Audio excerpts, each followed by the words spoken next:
Trump tariff के नाम पर कई देशों को डरा रहे हैं, तो अब भारत से अमेरिका भेजे जाने वाले सामानों पर 27 अगस्त से 50% टैरिफ लागू हो गया है। नमस्कार, मैं हूं आपके साथ हेमंत कुमार और आज के इस वीडियो में ये आप जान लीजिए कि आखिर भारत का व्यापार ट्रंप के इस टैरिफ से कितना प्रभावित हुआ है।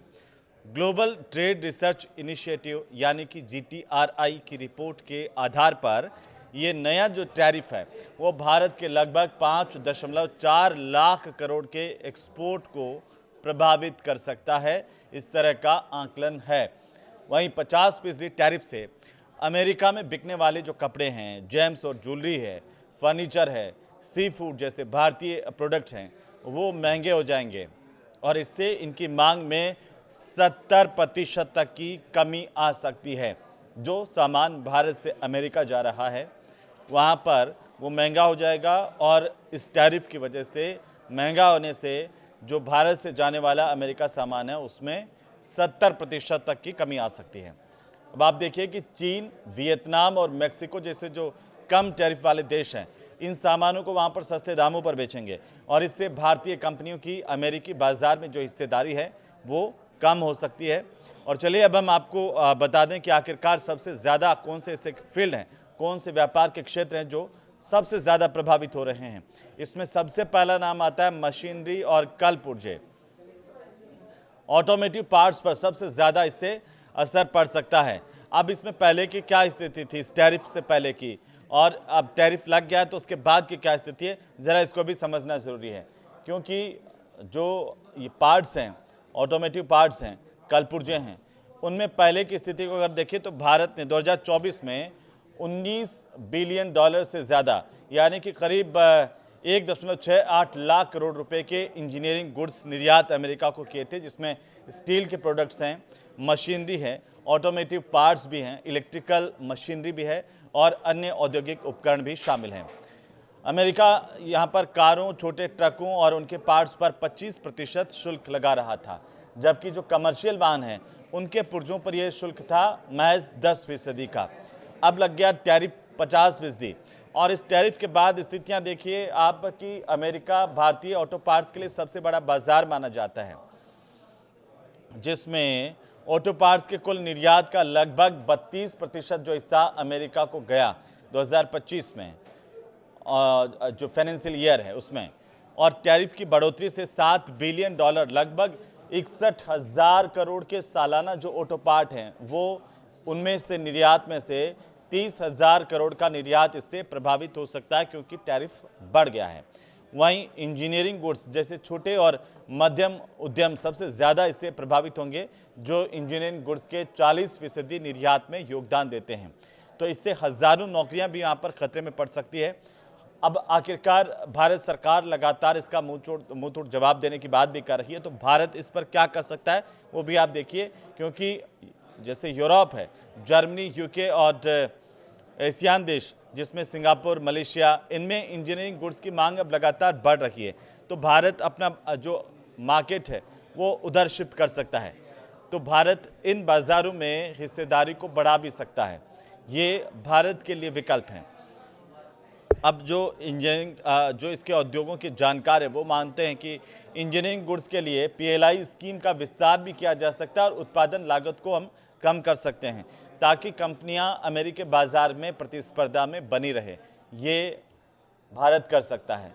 वहीं इलेक्ट्रॉनिक्स और स्मार्टफोन पर भी ज़्यादा असर है इस टैरिफ के बाद। पहले क्या स्थिति थी, क्योंकि भारत ने 2024 में अगर हम बात करें पिछले साल की, तो वहाँ पर अमेरिका को 14 बिलियन डॉलर करीब 1.23 लाख करोड़ रुपए के इलेक्ट्रॉनिक्स का सामान जो है वो निर्यात किया था, अमेरिका भेजा था, अमेरिका को हमने बेचा था, जिसमें स्मार्टफोन भी हैं। ख़ासतौर पर आईफोन का एक बड़ा हिस्सा है जो भारत में बनकर अमेरिका में बिकने के लिए जाता है। भारत अमेरिका का जो आईफोन का सबसे बड़ा सप्लायर है। और अप्रैल में जब डोनाल्ड ट्रंप ने पहली बार टैरिफ का ऐलान किया था, तो उससे पहले इलेक्ट्रॉनिक्स पर एवरेज अगर आप मान के चलिए कि 0.41%, 0.41% का टैरिफ लगता था, वो अब बढ़ गया। और अब जो टैरिफ लगा है 50% के टैरिफ का ऐलान किया गया और उसको लगा दिया गया है, उसके बाद जो स्थितियां इलेक्ट्रॉनिक्स को, इसमें हालांकि छूट है, लेकिन जब तक सेक्शन 232 टैरिफ की घोषणा नहीं होती है तब तक अमेरिका को एप्पल, सैमसंग जैसे स्मार्टफोन्स के निर्यात पर कोई असर हमारा नहीं पड़ने वाला है। सेक्शन 232 अमेरिकी व्यापार विस्तार अधिनियम है, 1962 का यह हिस्सा है जो राष्ट्रीय सुरक्षा के आधार पर आयात पर टैरिफ लगाने की अनुमति देता है। अब सेक्शन 232 की समीक्षा के बाद टैरिफ पर अंतिम निर्णय लिया जाएगा, उसमें अभी थोड़ा सा समय है। अब सेक्शन 232 टैरिफ की घोषणा के बाद भी अगर 50% का नया टैरिफ लागू हो जाएगा तो अमेरिका में भारत से एक्सपोर्ट होने वाले जो इलेक्ट्रॉनिक सामान है वो महंगे हो जाएंगे और कंपनियां अमेरिका को भेजे जाने वाले इलेक्ट्रॉनिक्स आइटम्स को किसी और देश में बनाने पर विचार भी कर सकती हैं। अब इसमें भारत क्या कर सकता है, भारत का कदम क्या हो सकता है इलेक्ट्रॉनिक मार्केट पर, वो भी ज़रा समझिए, क्योंकि स्मार्टफोन और सेमीकंडक्टर को टैरिफ से छूट बनाए रखने के लिए बातचीत की जा सकती है, जिससे सेक्शन 232 में भी वो छूट बरकरार रहे। उधर घरेलू बाजार को मजबूत करने के लिए और नए ब्रांड्स विकसित करने पर भी देश जोर देगा। फार्मा की बात करें, देखिए 250% टैरिफ लगाने की धमकी फार्मा में दी गई है। पहले की जो स्थिति है उसमें भारत 2024 में अमेरिका को $10.52 बिलियन यानी कि करीब हमारी करेंसी के हिसाब से 92,000 करोड़ रुपए की दवाइयों का निर्यात करता था अब तक, और ये अमेरिकी फार्मा एक्सपोर्ट का करीब 40% हिस्सा है। ये जो अमेरिका का फार्मा का जो पूरा व्यापार है अमेरिका में, उसका 40% हिस्सा भारत देता है। अगर ये लागू होता है तो अमेरिका और भारत दोनों पर इसका ज़्यादा असर पड़ेगा। टैरिफ के बाद की स्थितियां ज़रा देखिए कि अभी फार्मा को छूट है, लेकिन ट्रंप ने 18 महीने में 150% और बाद में 250% टैरिफ की धमकी भारत को दी हुई है। $100 की दवा की कीमत दुगुनी हो जाएगी। इससे बड़ी कंपनियां जैसे सन फार्मा है, डॉक्टर रेड्डी सिप्ला है, ल्यूपिन है, इस तरह की जो भारतीय कंपनियां हैं उनको काफ़ी नुकसान हो सकता है। और इस पर देश का कदम क्या हो सकता है, क्योंकि जेनेरिक दवाओं की कीमतों को कम रखने के लिए अमेरिका के साथ ट्रेड डील पर जोर दिया जा सकता है कि ये ट्रेड डील हो जाए और उसमें ये छूट मिले। यूरोप और लैटिन अमेरिका जैसे वैकल्पिक बाज़ारों में निर्यात को बढ़ाना होगा भारत को, ये जो एक्सपर्ट हैं वो कह रहे हैं। अब आते हैं जेम्स और ज्वेलरी पर। टैरिफ से पहले जो एक्सपर्ट्स मानते हैं कि जो जेम्स और ज्वेलरी का एक्सपोर्ट होता था वो डबल होता था। पहले की स्थिति 2024 की अगर आप देखेंगे तो अमेरिका को $9.94 बिलियन यानी कि भारत की करेंसी के हिसाब से करीब 87,000 करोड़ रुपए के रत्न और आभूषण हम अमेरिका को एक्सपोर्ट करते थे, और हमने पिछले साल में ये एक्सपोर्ट किए हैं। ये अमेरिकी हीरा आयात का 44.5% है। अब कुल आभूषणों पर पहले से 25% का टैरिफ था, और अब जब टैरिफ लागू हो रहा है तो उसके बाद ये टैरिफ बढ़कर हो गया है 50%। कीमत बढ़ गई है, और कीमत बढ़ने से निर्यात में ये कहा जा रहा है कि 15 से लेकर के 30% की कमी हो सकती है जेम्स और ज्वेलरी पर। अमेरिकी खरीदार सस्ते विकल्पों की ओर जा सकते हैं, जिससे भारतीय कारीगरों की नौकरियां खतरे में पड़ सकती है। जेम्स और ज्वेलरी में जयपुर देखिए एक बड़ा हब है जहां से बड़ी तादाद में ज्वेलरी तैयार होती है, बाहर एक्सपोर्ट होती है। तो यहां पर जो कारीगर काम कर रहे हैं उनकी डिमांड अगर कम हो गई तो उन पर भी खतरा मंडरा सकता है। वहीं भारतीय कंपनियां दुबई और मेक्सिको जैसे देशों में मैन्युफैक्चरिंग की सुविधाएं स्थापित करने पर भी विचार कर सकती है। तो ये जो कंपनियां भारत की बाहर एक्सपोर्ट कर रही हैं, जो अभी भारत में माल बना रही है, वो दूसरे देशों में शिफ्ट हो सकती है। इससे क्या हो सकता है कि जो कारीगर यहाँ पर काम कर रहे हैं जेम्स और ज्वेलरी के, उनका काम जो है वो प्रभावित हो सकता है। और दुबई में ये जो शुल्क है वो 10% का है, मैक्सिको में 25% का है, जबकि भारत को अब यहाँ पर 50% टैरिफ का भुगतान करना होगा। इसमें भारत क्या कर सकता है, क्योंकि जेम्स और ज्वेलरी में हम बड़े निर्यातक हैं, तो ऐसे में अमेरिका बायलैटरल ट्रेड एग्रीमेंट को तेज़ी से पूरा करने पर भारत जोर दे सकता है। यूरोपियन बाज़ारों में डायमंड निर्यात बढ़ाया जा सकता है। टेक्सटाइल में भी हम अच्छा खासा निर्यात करते हैं, जिसमें कपड़ों की मांग पर अब जैसे 50% जो टैरिफ लगा है उससे ब्रेक लग गया है।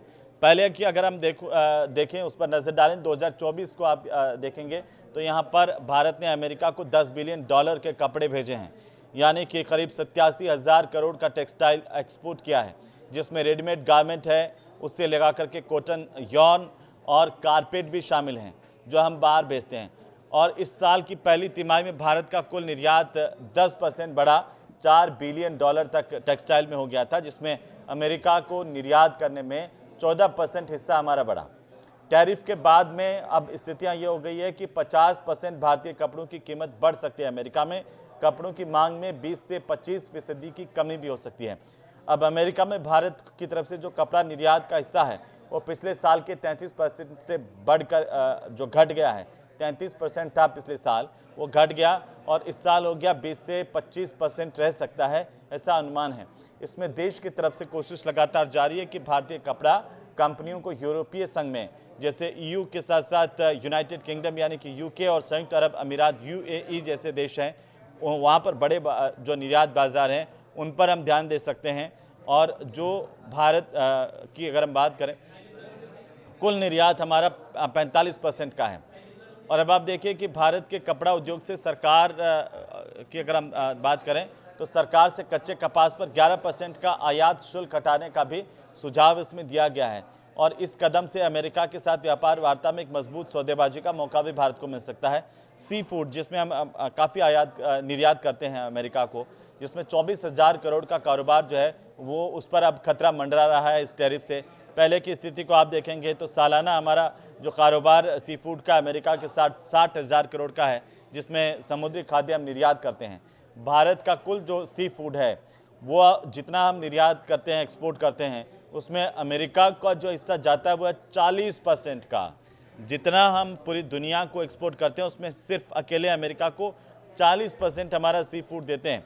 और इसमें करीब 2 करोड़ भारतीयों का रोजगार जुड़ा हुआ बताया जाता है। अब जब नया टैरिफ लग गया है, 50% का शुल्क लग गया है, तो इससे क्या होगा? इससे 24,000 करोड़ का ये कारोबार अब खतरे में पड़ सकता है। भारत के जो कॉम्पिटिटर है जैसे इक्वाडोर है, 10% वो निर्यात करता है, इंडोनेशिया 19% निर्यात करता है, वियतनाम 20% जो है ये टैरिफ का भुगतान करते हैं। तो ये कम टैरिफ का भुगतान करने वाले, इनका मार्केट ज़्यादा बढ़ सकता है। भारतीय सी फूड अमेरिका में महंगा हो जाएगा और इससे जो इन देशों के जो सी फूड हैं और उनके प्रोडक्ट हैं वो ज़्यादा वहाँ पर बिकेंगे अमेरिका में। इससे भारतीय कंपनियों की बाज़ार की जो हिस्सेदारी है वो भी घट सकती है। भारत इसमें क्या कर सकता है कि चीन और यूरोपीय देशों में अपने समुद्री खाद्य निर्यातों को बढ़ावा देने की ज़रूरत महसूस की जा रही है, उस पर काम कर सकता है। टैरिफ की वजह से आम आदमी से इकोनॉमी तक भी असर हो सकता है, तो इसको भी ज़रा समझिए कि आम आदमी पर इसका क्या असर हो सकता है। नौकरियां जा सकती हैं, यहाँ पर इसका खतरा है।